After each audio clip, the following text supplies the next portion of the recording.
It's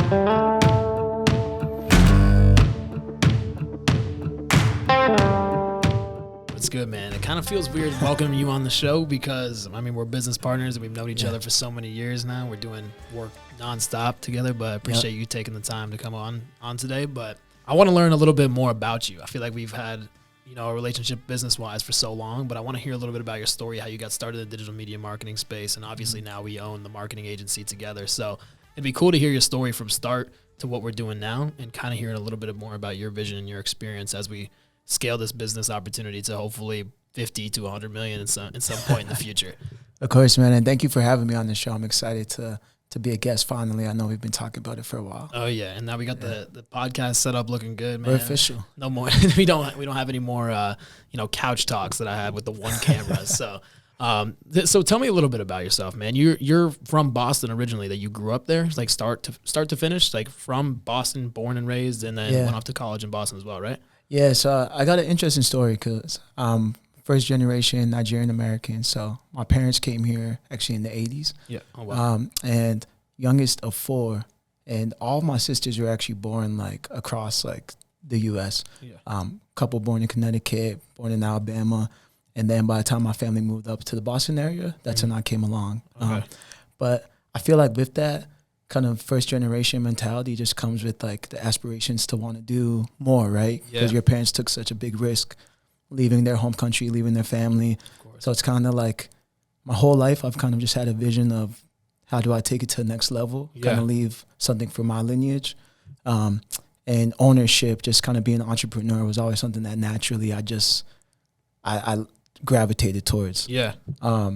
So that kind of started in like the simplest forms, right? It's like being like 5 years old, trying to landscape for your neighbor and get like $5 so you can go to the local store or whatever. Yeah. And then funny enough, like the biggest taste of entrepreneurship that I got at a young age honestly came from music. So really, music was always something that was like my first passion and first love. It started with my older sister buying me like a Kanye West like college dropout CD. I was like 8 years old, and I'm like, wow, these beats are like, I don't know what it is. I love this. This is really cool. Funny enough, when I was 11 years old, my mom signed me up for piano lessons, and I was pissed, like, because I just thought, you know how kids are. They're like, oh, that's like soft, like that's like whatever. We get made fun of at school. For trying to actually like learn and like become like well-rounded, but. My piano teacher actually was a local DJ and producer. Oh shit! So it actually ended up being like one of the biggest things that happened in my life because he not only was teaching me how to play piano, but then he also got me into like production, and I started selling beats for like $15 in high school, just doing, and that's where I was kind of like, oh wait, this is something that I'm passionate about, and it can actually bring me some money. Obviously on a very lower scale, but some value you're gonna be giving yourself, right, from learning that skill. From a skill that I already was going to hone and work on already because I enjoyed it. So that kind of gave me a direction of like what entrepreneurship could be. Yeah. I wasn't really taking it that seriously until it was time to go to school. So like you said, Boston area, went to University of Massachusetts Amherst. So that's like 3.5 hours west of Boston. It's not really even, it's not close at all. It's still technically in state, but closer to New York. So basically, before I, ever step foot on UMass, it's like, what is your major going to be, right? Yeah. And I decided business, right? Because I figured if I want to be an entrepreneur someday, I don't know what it's going to be. Got to learn somewhere, right? I got to learn something. And at that point, I'm thinking I might be like the next Metro Boomin. Like, I'm just thinking, like, what can I do? So marketing I gravitated towards that because I figured I've always been like good at math, but it wasn't my favorite in school. Yeah. Always been creative, like obviously with music and just was into like artistic things. When I was a child, I was always doing like art shows and stuff like that. I used to draw a lot. Yeah. And I was like marketing, I felt like it exposed me or could expose me to every single industry. It's something everything needs, every business needs. And I figured that's the one thing that if I owned my own company, no matter what it was, like I would want to be able to handle my own marketing. I'll pay someone else to do accounting or some of the other stuff that I don't really care for. So you said that your parents came from Nigeria in the 80s, right? So tell me a little bit, did they just move from Nigeria straight to the States? Was it Connecticut? Was it was it in Alabama, you said as well? Yeah, so my dad was actually the first one to come over, and he went to New York. So strong ties to New York, always loved New York. And then my mom came after him, and they actually attended UConn, University of Connecticut, where they both got their PhDs. So they came here for education. Yeah. And then, just kind of bounced around after my sisters were born, kind of chasing the jobs that my mom or dad would get, and then ultimately settled down in the Boston, Massachusetts area, because that's what they liked the most out of, the areas that they had seen. Everything else. Yeah. It's crazy that they come over here for like an education aspect, right? And then you go the entrepreneur route, obviously with what you're doing now. I know you're at Google and you started a marketing agency as well. It's interesting because it feels like first generation like that, they would kind of like hammer in that you just need to get a really great education, go on, be a doctor, lawyer, some of those typical, routes. So it's interesting. You said that almost from the beginning, you've always had an interest in entrepreneur world. So what do you think that is? Do you think that that's more of like an innate feeling coming from a different country? Like your family is born somewhere else and you think that's like the American dream? Is that more of something you think is natural or something you've picked up over time, just like meeting with people, knowing what people are up to? Is it kind of like a network thing or you think it's more like an innate thing? No, that's a good question. I think it is honestly kind of innate. But going back to the piece around education, that's like everything, especially with all the immigrants I've met, that's like everything, because a lot of times that is the ticket out, right? Yeah. But I think just since I was born, I kind of just gravitated towards how can I make money, be independent, and make my own money. Like I've always wanted to be independent, even though I was the youngest of four. My sisters there's a big age gap, so I kind of grew up almost not the only child, but just like the only one in the house for I feel some of the formative years. Yeah. Had a lot of friends and stuff, but I don't know. I've just always been about like independent. Like I want to be able to just handle my own, like wanted to be able to buy my own clothes as soon as I started working at 14 on a W-2. Yeah. Everything under the table before that. But it was kind of just an innate feeling. But the cool thing, I actually learned this recently, actually this year. I didn't know that my dad actually always had a dream of actually starting a business back in Nigeria. Like ultimately returning to Nigeria and starting a business there, because there's obviously a lot of opportunity there. Of course.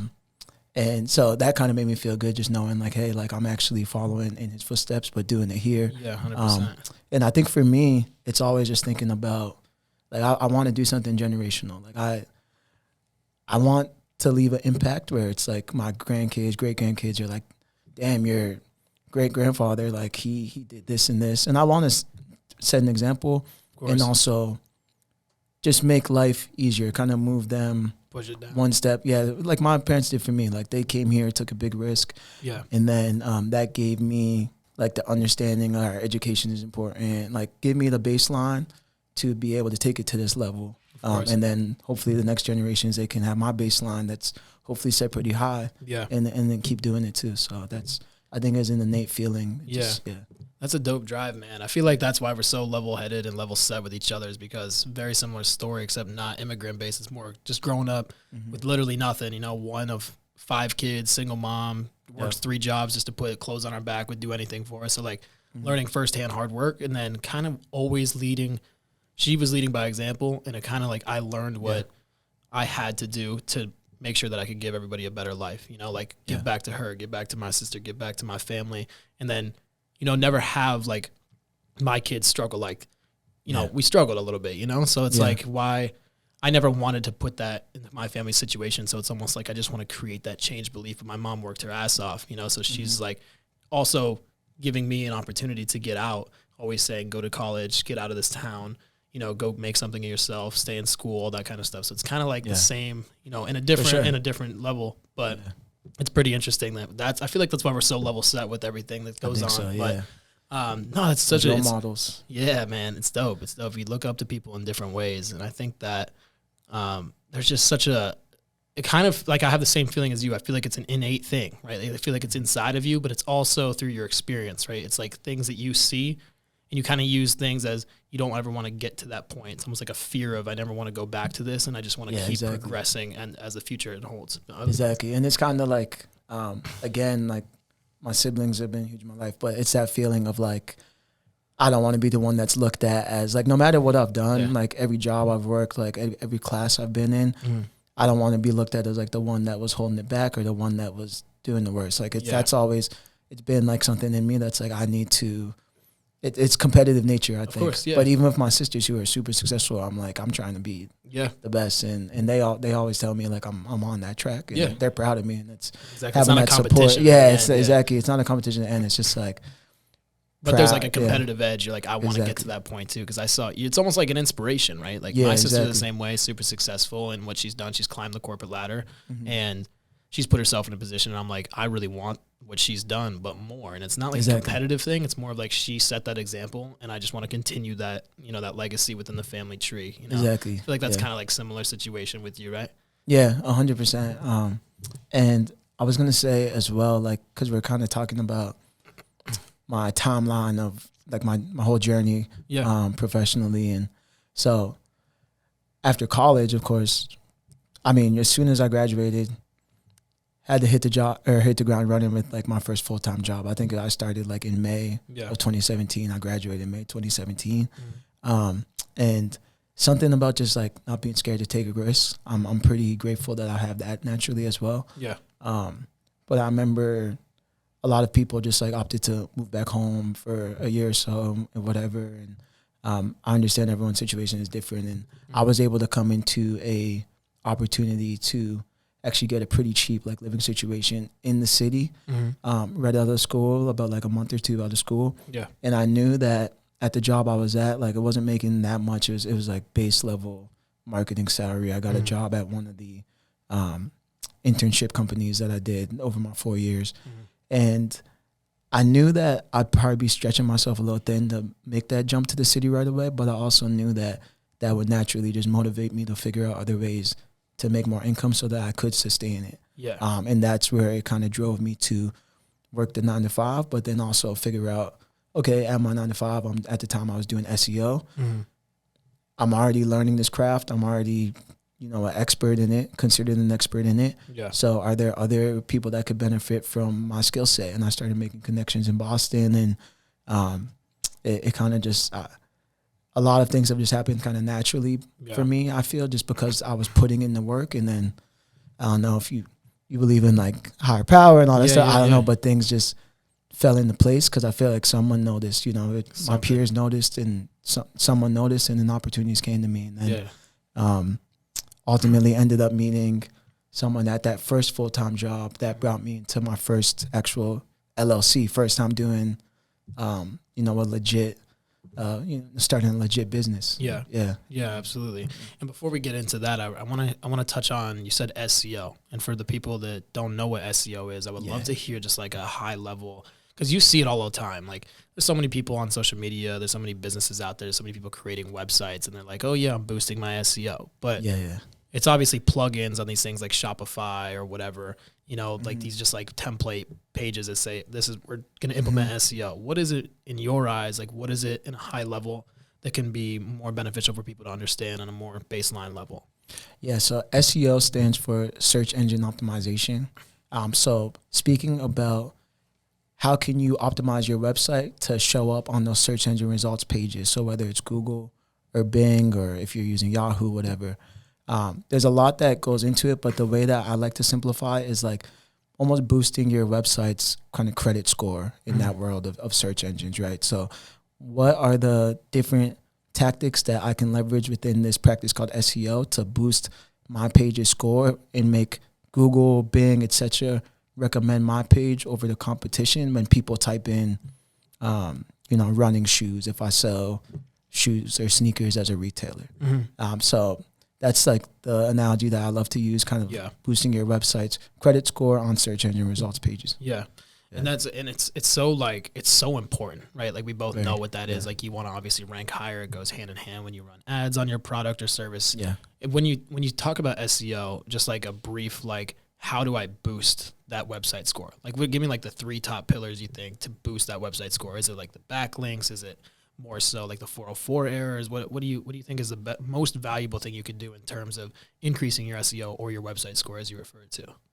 Yeah, so like I said, there's a lot that goes into it, but there's actually like 3 key pillars that any SEO specialist is going to talk to you about. So you mentioned things like 404 errors and backlinks. So that would classify as like technical SEO. Yep. But then there's also like your on-page SEO, which is talking about, all right, in my example, running shoes. Like, do you have keywords on your webpage that if Google or Bing, any of these search engines are scanning your page, they understand that that page is about running shoes? Because ultimately they want to make sure that the user, whatever they're searching for, your landing page can actually help deliver them that outcome. Yeah. And then there's off-page SEO, which you touched on with the backlink. So just making sure that there's no like spammy web pages that direct to you, or because all of that again will kind of lower that search credit score analogy that I was talking about. Yeah. So depending on where your website stands, you may have to focus more time in any 3 of these areas. But generally speaking, if you're starting a website from scratch, I would say make sure that it's like a very clear structure, clean structure to navigate. So, you know, homepage, if you're selling something, have a shop. Don't overdo it. Have an About Us section.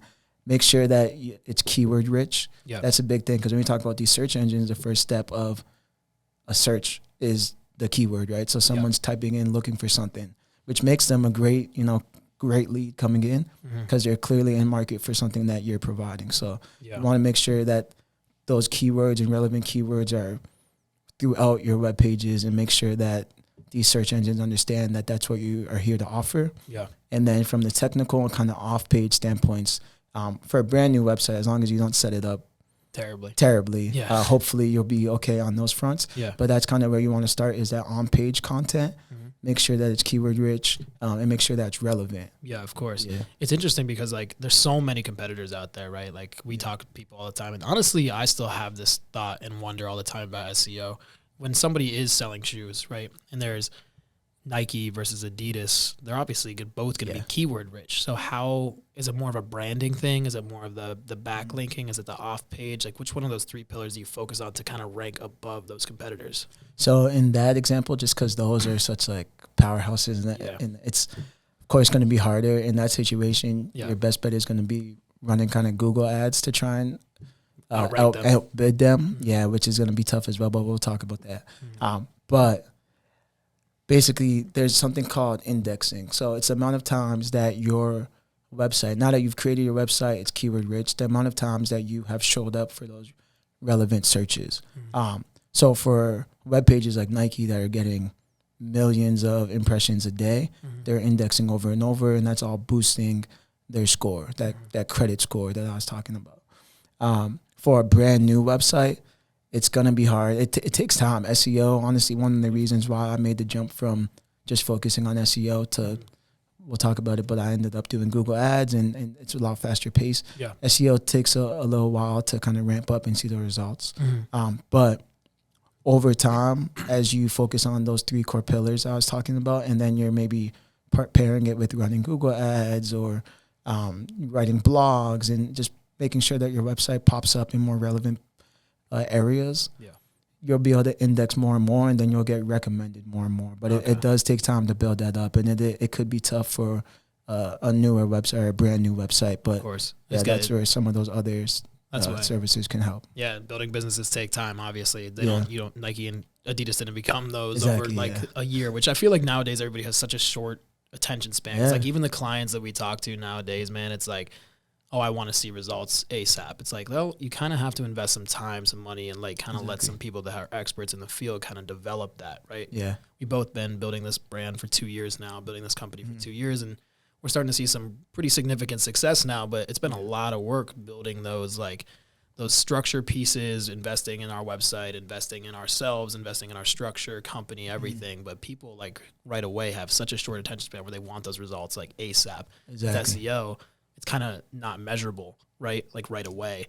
So I feel like it kind of steers people away, and they're like, oh, I'm boosting my SEO because I'm using one of those templates that are saying that it's SEO rich. And I'm just like, this doesn't really make too much sense, but. Well, that's where that kind of, that unique strategy that we offer comes into play, right? So for running shoes, it's going to take a while, and you will probably never catch up to Nike organically for that keyword. But are there any brand keywords. Like you should be protecting your brand when it comes up Nxt Era Marketing. There shouldn't be anyone else showing for a website there. Exactly. Are there any, do you specialize in a specific, shoes might not be the best example, but specific maybe service line of like medicine? Yeah. And then are there keywords that other competitors are not playing on that you can own? Yeah. If you can own those, because no one else is really targeting them yet, then that's going to help you index. That's going to help you stand out in those searches. So it's doing that keyword research and understanding where there's lanes for you to immediately kind of drive that impact with SEO, and then you can work on growing your exposure in other areas over time. Yeah. And I'm sure we'll talk about this, but that kind of comes down to like being really fucking great at one thing and niching down so granular that like you're focusing on one thing that you're really good at, you're going to show up on those things that you rank for. So exactly. It's almost like you're never going to create something like extravagantly new.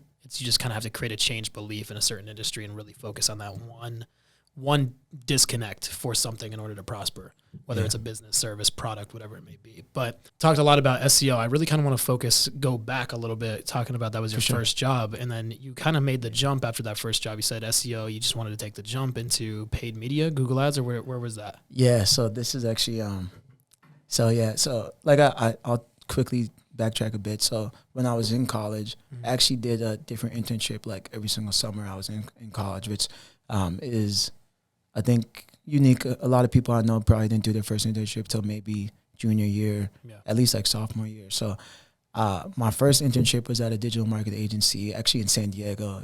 At that agency, I got exposed to all different teams. They were a full service agency. They did content in-house. I mean, pretty much, I guess, they did content in-house. They did social media, and then they did search. I just kind of stumbled into search. Being at school and still having a focus on like music at the time, I was definitely internet marketing. I'm like, I got to learn internet like I'm still selling beats, and I'm still, I'm paying rent off selling beats to local rappers and stuff So I'm like, internet marketing, cool, as long as I'm learning something here. Ended up getting on the search team, and they did SEO. So that was something, a lot of like tedious projects and hours. You mentioned that now there's a lot of like built-in like Wix and things like that will just offer SEO. They're better than nothing because a lot of websites might have no SEO built in, no back-end stuff.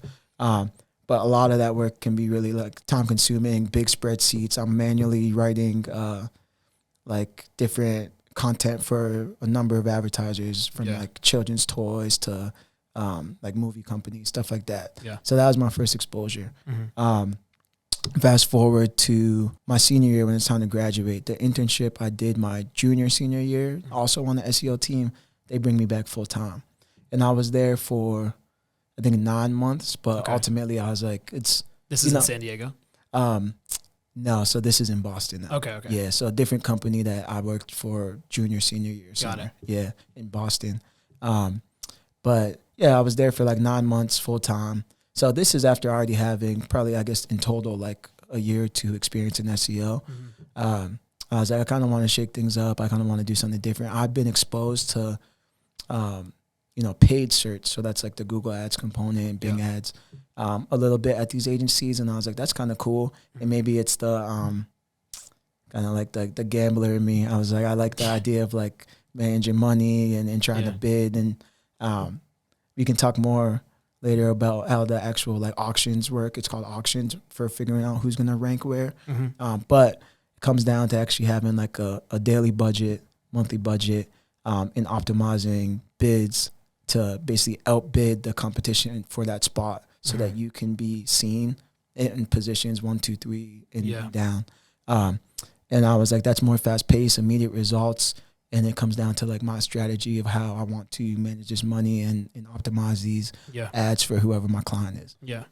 So made that jump. Honestly, my manager at the time, like, he was pretty hurt about it. I think he made a comment about like I wouldn't like it or something like that. Maybe I wouldn't last. Paid media over the SEO side. He was pissed. But ended up jumping from that company. And I mean, at the time, man, well, I'm like 21, and I told you I was barely making anything there. I made that jump to the city to drive myself. Hell yeah. At this point, I'm also taking on small projects, SEO on the side. And this was a pretty big, pay jump for me to make that jump anyway. So I took that, hit the ground running, small team. Been really lucky in my corporate career that I've had a lot of like managers that I really like. Like I've never had a bad manager or anything like that. That's good, man. That's huge. And I've learned a lot from every team I've been a part of. So hit the ground running, paid media, and I hit the fast track and it really caught on and was able to elevate pretty well there. And it's funny enough, I actually entered that team at a time that they were onboarding a new product, a new Google product, still Google Search, still Google Ads, but like the enterprise product called Search Ads 360. Okay. So I got to kind of see that from the ground up, what it takes to implement it, how powerful it can be with all the different features. And then ultimately, like a year and 9 months in that role, that's when Google actually came knocking and for that specific Oh, the product. Google reached out to you. You applied. Every job I've had since college, they reached out to me. And that's what crazy, I'm saying, man. just kind of that work ethic and just putting that into the universe stuff has just come from it. And this whole time, in that year and 9 month span that I was leveling up on the Google Ads side, also leveled up my personal entrepreneur, hunt. Yeah, Instead of just doing SEO by myself, I joined a creative collective, we called ourselves, where we were doing a lot of different like content marketing and actually like creative for various clients between Boston and New York. So I was really growing a lot at this time, like rapid growth, like understanding how to write contracts, understand how to negotiate, taking on like bigger and bigger clients. I wasn't a one-man team. I understand, or I learned the strength in numbers when building a company. And then it all kind of culminated to getting that call, moving to New York. And then the rest is history. That's crazy, man. So, I mean, there's so many people out there that try to get into Google, like hundreds of thousands, every, like, it seems like month when they put a job posting out there and they come knocking on your door and you're like, oh yeah, I'll accept Google. Yeah, man. LinkedIn DM. I thought it was a joke at first. I was like, this is sketchy. Set up a call, then got another call, then another. Yeah, so that's crazy, man. And this is all for that. Give me a timeline. Is this like 2019, 2018? Yeah, so this is 2019 summer. They actually, so my birthday is June 29th. I got a DM shortly after 4th of July. So I'm coming off like a week of, You're on a bender. Yeah, exactly. Like, there's no way. So I'm seeing this, like, I'll get to that, like, on Wednesday. You're whatever. Seated at the club. You're like, nah. I'm like, whatever. I was probably talking shit to my friends, like, look, like. That's crazy, man. What's wild is, like, it's crazy that they actually came knocking, because I feel like nowadays, but it's kind of interesting because paid media and Google Ads is like, everybody hears about them now and knows about them. At least I think so. I think it's way more popular than it was 4 or 5 years ago. So I feel like it's cool. Like you kind of caught with that. Exactly. It was perfect timing. Like, and I'll tell you even a little more of why it was perfect timing. But to your point, I think digital marketing in general, just since 2020 and everyone kind of having to revamp how they're situation. Like you couldn't see people face to face, so people had to learn what the different channels were. But it was perfect timing because the company I came from, they had just got acquired when I joined.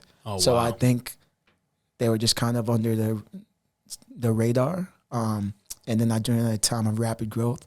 So maybe the recruiter just kind of noticed, like, oh, this company, they have some talented people. And then I ended up being perfect timing. It's just everything works. Hell yeah. Things work in some really mysterious ways. But I mean, that's like, you got to be really grateful for that, man. That's a crazy ass story, man. Yeah. That's dope. And you said a couple things that I want to touch on. One was, I kind of want to relate back to the SEO thing while it's fresh, because we were talking about SEO and talking about how you can rank higher, above competitors like the Adidas and Nike situation. And then you start talking about how you can outbid people on the Google Ads and paid media side. Yeah. And that's where it becomes a volume play. Who has more capital, correct? That's where it's like, okay, now Adidas and Nike they're really powerhouses in the space, right? But at the same time, it's like, who can outbid them on the Google Ads side to put more money behind campaigns? Is that kind of how you rank a little bit higher and create more sale? Yeah, so when we talked about SEO, search engine optimization, that's what we call organic.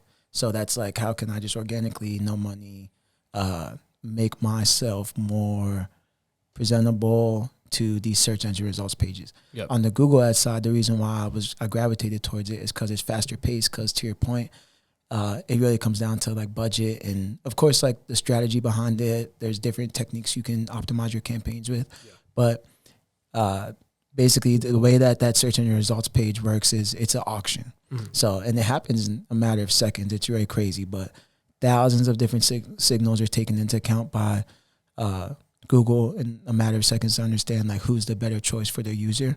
But one of the biggest ones is called a bid. Okay. So one of the reasons why Google is one of the best like ROI, efficient channels for a company to leverage is the fact that you only get charged when someone clicks on your ad. Yep. So basically what you're telling the system in those, milliseconds is I'm willing to pay X to get a user to click on this ad. Whereas your competitor might be willing to pay Z and maybe they fall under you. Yeah. But there's all these other factors that some of them really relate to SEO and some of those core like pillars that I touched on earlier, where Google might say, this. They don't really trust you. Yeah, they might say website score you were talking exactly. About. Right? So if it's low, then they're obviously not going to hit on that. Yeah, they might say, honestly, for your competitor, because their website is amazing, they can get this top spot for a little cheaper than you would. Yeah. But if you have crazy money and you're willing to outbid them by whatever, then we'll show you. But you're kind of sketchy. Yeah. So it's more of like if you have more money, you're better. But really, you're on like shaky ground there. Yeah, and I can't like iterate enough that it's a lot of signals that go into it. But one of like if we're just simplifying it, there's a bid, and if you can outbid your competitor, you're in a good position. So it's really capital or structure is really what helps you rank a lot higher. Yeah, right? yeah, both together. If you're covering on all sides, so that's why, if you're working with a talented agency on your SEO and on your Google ads, sky's the limit. Of course. Yeah. It's crazy because Google ads and obviously people run Instagram ads, Meta ads, LinkedIn ads, all the social media platforms. But like you said, Google is best because it's cost per click, whereas those social medias are like almost like cost per viewer impression. So I could be paying, $1,000 for 100,000 impressions, which sounds good, but how many times have we seen fake bots on Instagram, fake bots on Facebook? Exactly. It's like, who are these 100,000 accounts? Like, is it just wasted air? Is it a wasted account? Like, where is it going? And are those qualified leads for me to even bring in some business, whether it's I'm owning a shoe brand or I have a service or a marketing agency or whatever I have, it could be like a real estate company. Like, am I generating the right leads? Am I contacting the right people? Obviously, it's a great strategies, question. It's a great question. And, all these channels give you the ability to really create audiences and try and zero into like exactly who you're looking for. But no matter which way we kind of, shape it, in marketing, we always think about what we call like the marketing funnel, right? So where these two channels in this example, like a Facebook and Meta, and where a Google would fit, anything that's like kind of display and cost per 1,000 impressions, where you were mentioning like a CPM model, where you're charged per thousands of eyes that see an impression, but maybe they didn't take action on the ad. Yeah, that's gonna sit in that top funnel, right? So it's like it's more so for awareness. I just want people to see me, maybe get familiar with the name. But ultimately, if you have a full funnel approach, so say you're that shoe brand, if you're running ads on Meta and it's like great content, people see you, maybe they don't action it there, but there's a statistic where like people, honestly, they normally go between like 3 or so different devices before making a buying decision. So someone might see your ad on Facebook and it's like, oh, I recognize that branding, that logo, it's great. And then ultimately they might search for more, info about your product on Google. Yeah. And again, because that whole process starts with someone actively searching for a keyword that's related to you, they're already in market for whatever your product or solution is. Yeah, so smart. Maybe they saw the ad on Instagram, maybe they've seen it a couple times. Yeah. Maybe they're making up 10% of that 1,000 impressions you were just charged for. Yeah. But then they say, all right, let me search this brand name because let me just see, I've never heard of them. Let me see if they're legit. Is their website good? SEO. But then they click on the Google ad and now they're buying something. Yeah. So it all works together. Hand in hand. Yeah. I feel like people don't have that full picture perspective, man, because even what you're saying, for example, I saw this brand on social media so many times, TikTok, Instagram, GLD, the jewelry brand. Yeah. They must have a crazy budget. Their budget's crazy. They're just probably spending out the ass. But honestly, the ROI must be there because I kept seeing it over and over again. And I'm like, all right, just keep swiping by.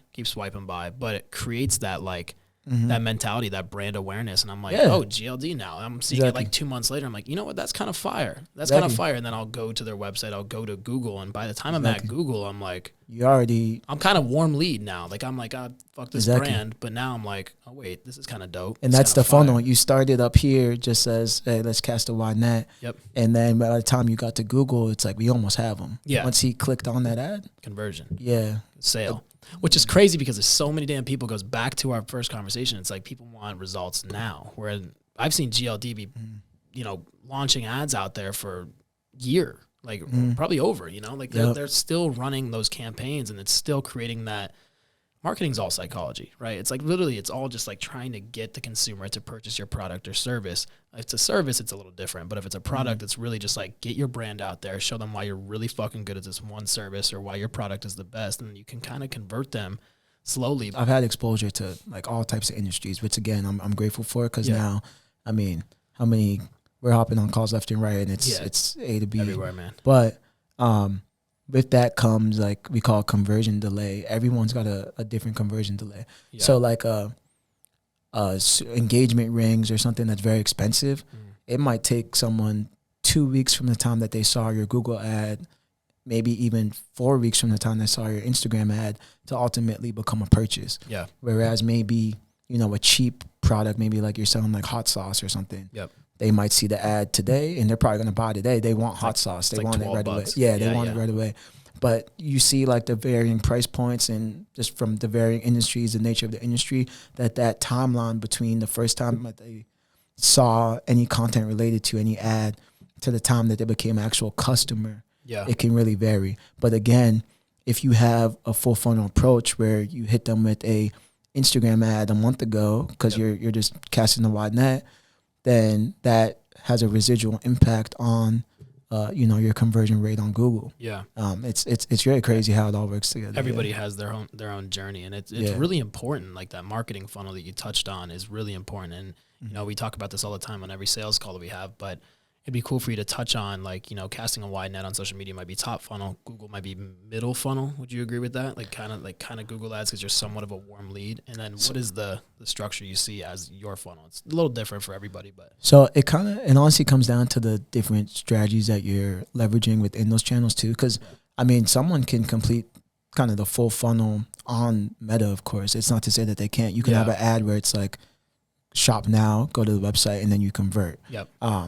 But so in each of these channels, you can actually attack each phase of the funnel. Mm-hmm. So on Google Ads, for example, you can run campaigns where it's just get me as many impressions as possible. So get me as many eyes on Google as possible. Yep. But then you can also run down funnel campaigns like that are really directed towards driving purchases. Maybe you're optimizing them for on-site checkout or on-site purchase, like thank you page. So you can track that this campaign drove 30 purchases this month. Mm-hmm. So you can attack all of the stages in the funnel on each of these individual channels. Yeah. But if we're just kind of taking a step back and looking at where these channels might be best served, then it's like things like display or anything that's leveraging like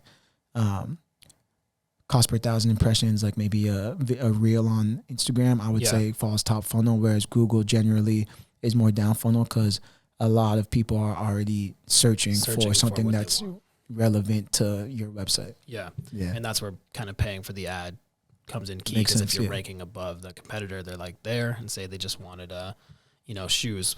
We'll stay with that example.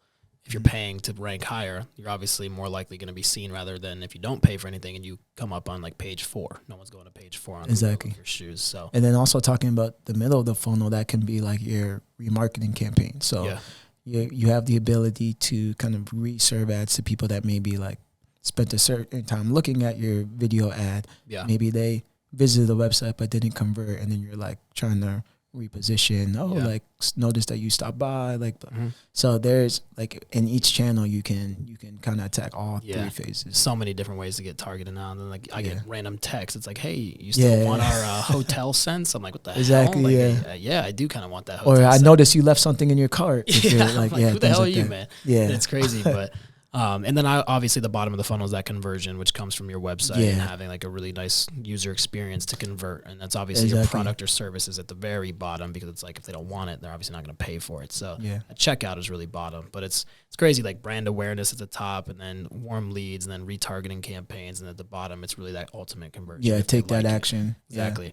And it all comes down to brand awareness. Really, it's like who you have on your team. Do they like you? Are they comfortable? Can you trust? Can you trust them? Are you sketchy? Like so there's some websites we talk to, like people, like we pull them up before we get on the call. We're like, there's no shot. Yeah, they're gonna even generate any money. These are the sketchy guys. The SEO score like 20. Exactly. Yeah, because even like we were talking about, like if you get that user on your website, whether it's from Google Ads, TikTok, any of these channels, you get them on the website, and then they don't convert. It can come down to a number of things, like maybe, like I said, maybe it's a high ticket thing, and it's like, all right, I got to think about this. I got a budget. Yeah. Or it could just be, well, this website is terrible. Yeah. There's a stat in SEO. I think it's people on average, it's like they only spend like 8 seconds or so on the website before they decide like, never mind. If the website takes too long to load, I know I do this. I'll be like, all right, screw it. Like I'm not even, what's the point? So there's a lot of things tying back to the SEO. Like once you get them on the website, it should be a slam dunk. If it's seamless, and like they should be converting as fastly as possible. But again, depending on other factors, like maybe the price or whatever, maybe they need to take it back and think about it. But you don't want to ever lose them because your website was not up to par. Which also kind of steers into the other side of like what we offer and what we do, and we don't have to get too much into detail. It's like that's the content piece to it. It's like having really great videos that are high quality, 4K imaging or videos. Like you really want to have really high quality graphics, images, videos, like all over the place. So it's not like, a stock photo on your website that's like, what the hell is this? Just like this doesn't have anything to pertain to you, or like this isn't show me that you have more value. It's really like a visual experience once you're on the website as well. So we don't have to get too in depth, but like that's also a huge important piece to it. But I kind of want to steer way back to when we were talking about you also were, once you got approached by Google, you've been there for almost 5 years now, or approaching 5 years, which is crazy, man. And obviously the agency's taken off now. So we'll see what the future unfolds on that, but we'll talk about like the creative that you were talking with, or that you started with. You said you had a lot of, you're working with them on contracts and doing some SEO side work and helping them out in different aspects. Is that kind of where the entrepreneur like kind of showed you how to run a business? Maybe it wasn't the best, and then you kind of started your own thing. What was that journey? Yeah, so definitely so that kind of comes full circle, right? Like learning what being an entrepreneur is in the most simple form, just shoveling driveways and stuff like that. And then that creative collective I was a part of was the first taste of like, this is, all right, we got an LLC. We're doing real contracts, like terms of agreements, like learning more of the admin stuff. Yeah. I'm like, oh, okay. Like I've known how to do the work. Boring stuff. Yeah. I've known how to do the actual work because that's I've been a worker. Yeah. But now it's like, all right, if you're running it, this is what goes into it. And I still didn't know a lot about like accounting or anything like that. Yeah. That had to come over time. But that was my first taste of like the admin work and kind of managing. And that was a great experience. We got burned a couple of times. You learn from that. Just not having like the right structure in place. Yeah, and the contracts get better and better. I don't even know how many contracts I've written at this point in my life, but it's like it's something where it doesn't scare me at all anymore. I've been there many times, invoicing. I started learning like the operations that go into it, and I mean, which is a huge piece to operating a business, right? Exactly, yeah. And of course, you have like your courses in college as a business student that kind of touch on the base level, but there's nothing like actually doing it. And you don't know anything unless you do it. It's crazy. Exactly, yeah. So this was like, I'm telling you, man, like the past 4 years has just been like the culmination of, I feel like all the work I've been doing like my whole life, but it's like, it's finally coming together. So yeah, it's dope, man. So like, what was that experience like, and what was the jump? Obviously, we met shortly after that, because that's actually how we got connected, was through that agency. So. Well, that's funny, because this is a thought I had earlier in our conversation. But so after that ended, and it was a great experience. Like we were doing a lot in the creative space, which has always been cool to me. Yeah. Like stuff in the music industry and all of that. But ultimately, we parted ways, and I think that innate feeling we were talking about. Yeah. So you and I had met probably like 6 months before that kind of ended, that situation. And I think it was like a month that I took off from basically having anything on the side. And that's where I just didn't, I felt weird. I felt bored. I was like, I'm not building, the metaphor I like to use is like, I wasn't watering like all of my plants, right? Yeah. Like there was something where I was just like, wow, this like entrepreneur like spirit that I had that I've been nurturing my whole life, like for just a month, I wasn't doing anything for it, and I felt really weird about it. Yeah. Which is crazy. Just real quick, because like most people are like that 9 to 5, and they're like tired. They go home, and then it's just like I liked having that vibe. And I don't know, like it was a lot of late nights, but it was something exciting, and it kind of it energizes you in the long run. Creating something. Yeah, and the whole time I was doing that too. Before jumping to Google, I was even like I was working the door at a local bar. Like I was trying to get like. Had to live, man. I'm making money wherever I can, and so that would be it's crazy. Like I would go to 9 to 5, work that 5 to like 2 a.m. bouncing. Damn, man. That's definitely innate because I don't have that in me, man. Hey, that was my weekend money. That was my weekend money.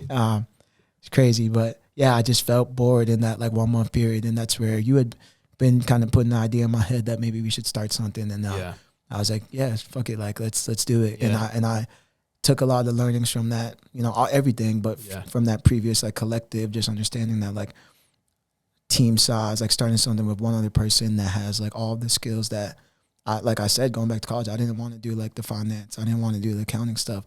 Having like the natural skills that kind of complemented. I knew that I had a feeling it would work out, and then I mean we're doing pretty well now, but that's man. It's all, I feel like it all happens for a reason. That's man. The whole story's kind of been like that. It's crazy because I remember being like somewhat involved with that agency, just knowing people like from college and stuff, and then the people that you were with that creative agency, and then we took a couple trips together. We talked about stuff on the side. I had my own thing going on with my own personal brand. I was growing on. I was blowing up on social media for a while, and then. You know, you had the paid side, the SEO side. I had the content side. How to like kind of, because I had my own LLC, I had my own business. I knew how to start it, operate it, you had more of the admin stuff too that like I still had to grow there. Yeah. But it's cool because I've learned so much from you on that side, and likewise, you have a lot of like admin experience that you brought from there like over to me. Like your contract work is crazy, and now we just have these templates where we just switch up a few words and we're good. You know, and at some point hopefully we can automate that so we don't have to spend time doing that anymore.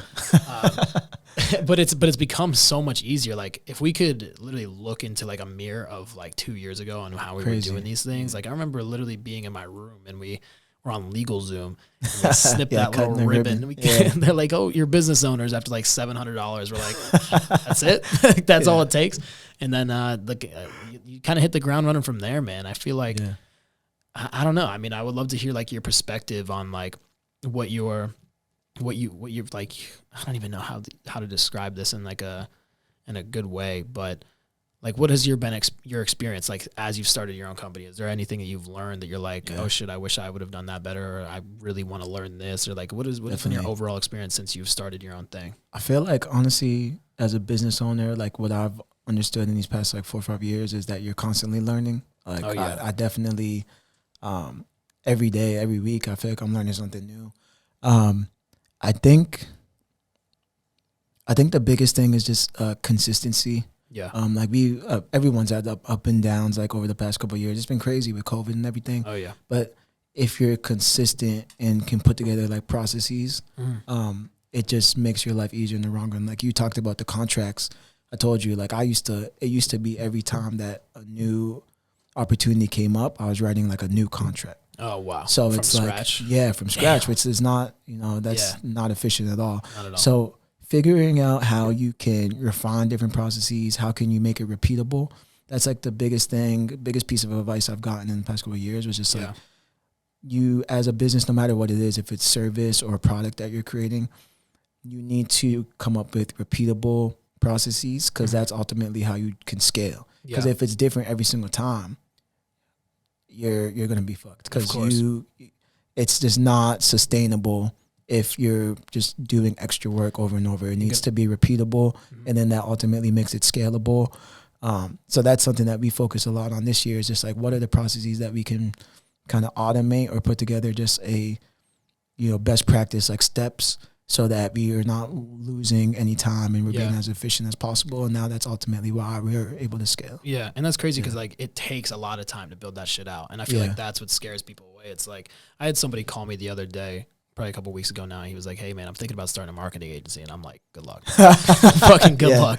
There's so much work that goes into it. Like, oh yeah, like I know how to like, you know, she can make videos and like we can just send them clients. I'm like, this is a lot harder than you think. It's like it goes back to talking about ads, SEO, you know, that top funnel stuff. Because creating a business is just like the funnel. Like you have to create a logo, typography. You have to have all that structure. And like you look at a logo right now, it's like, who is that? You got to recognize them. So that just comes with like networking, prospecting, sales. It takes so much, man. So much time and so much effort. And then we've spent so much time doing like the decks, the scripts, the everything that we've invested in, whether it's softwares or, you know, just like tools that we use. It's a lot of money up front and like a lot of things and a lot of education because there's like so many tools out there that nobody knows about and people upcharge and pay a shit ton of money for just for somebody to tell them like, oh, this is my email software that I use. And it's like, oh, well, if I would have known about that, I would have never paid you $5,000, you know, like just to hear about that. But there's so much involved in actually building out a structure of the business, right? And I feel like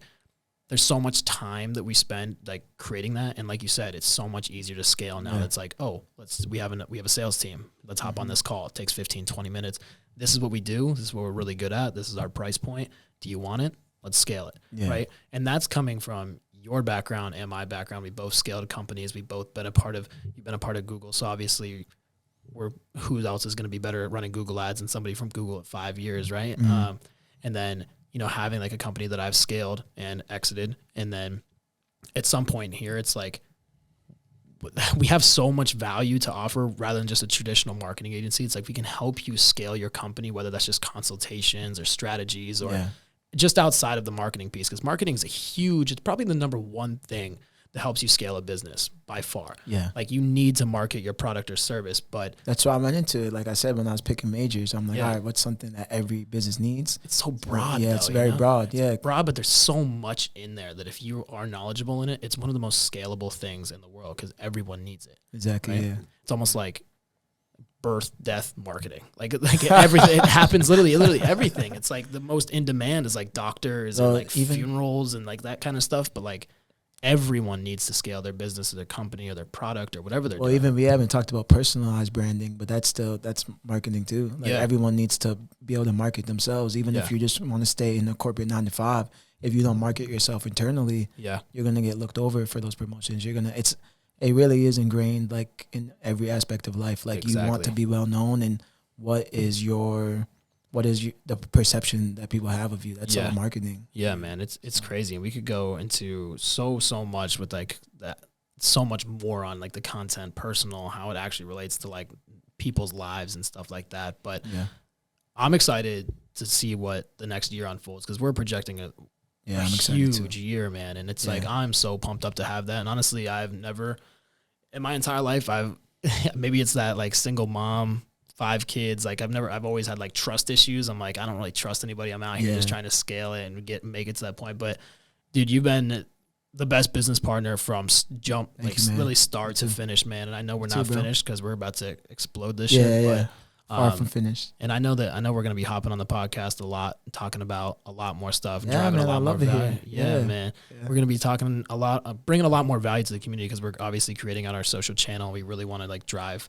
people to our educational and our strategies and consultations, building brand awareness, top of the funnel. So that's kind of what I want to gear towards. I know we'll do a ton of these, but your story is also sick. I want to touch on that too. Like from, your family, being immigrants coming over here, you having like this drive from such a young age. And obviously the podcast, I got to keep it on brand. And I always ask everybody before we hop off is what's your next move to continue the success that you've had from literally since you were like 10 years old, from, starting the music, getting in the music industry, selling beats to now owning a marketing agency. What's your vision to continue the success that you've had throughout your entire life? Yeah, man. So I think it's definitely continue always learning. I'm one of those people that believes in that saying that like you should never be the smartest person in the room. And you see, we both have great networks, always keeping valuable people around me that I think I can learn from and that are good influences. But definitely gonna keep learning. I've also looked at every single like job or endeavor that I've gone into about like how can this enrich me as myself, my own personal brand. Like what tools am I able to add to my kit off of this experience? Of course. So I'll keep that kind of just in my mind as I approach everything in life. Mm-hmm. But my next move is really scaling this business with you. Hopefully being able to, go all in with it very soon. Oh, yeah. And make that jump because I know we're about to really have a great year. Yeah. And then ultimately, the next thing that I want to learn, I feel that I have a great understanding of like the tech side and really like the ground level work. Yeah. We've done a great job learning kind of the admin and how to structure and start to scale. Mm-hmm. Want to understand what it looks like to really like partner on that higher level with other brands, right? So yeah. Talking to the biggest man in the room. Yeah. As we start to work with like a bit more advanced companies, the Nikes and Adidas. Yeah. Like what does it look like when you've reached that level and you have like a full team underneath you, and how do you keep moving the business forward? Because like I said, don't want to be stagnant, keep refining the processes. Yeah. So as we keep growing, want to make sure that like my strategic mind is growing as well. So we need to get in the room with some of these people and just understand like what that next level looks like. Yeah, man. That's why I think that, like I said before, I think that's why we're so like level set and why I think things have taken off the way they have for us, because we have very similar mindsets, and that's like another huge thing that I've always wanted to make sure that I am more than ready, prepared, and capable of doing, is handling those meetings in those larger rooms with those big name people or big name brands. So I don't know, man. I'm excited to see what we've got going on, because the last 2 years they've flown by, but if we look back at what we used to do 2 years ago to what we're doing now, and then if we can fast forward, like even just like look and take a peek behind the curtain what the 2 years ahead of us is for, it's gonna be disgusting, honestly. Yeah, it's gonna be crazy. But man, you got a hell of a story. I know we've never really talked about too much from start to finish, so it's been dope. You inspired the shit out of me, man, and I'm really excited to see where we can take this thing. But I appreciate your time today, bro. Yes, sir. Thanks for having me, and I'll be back. Yes, sir.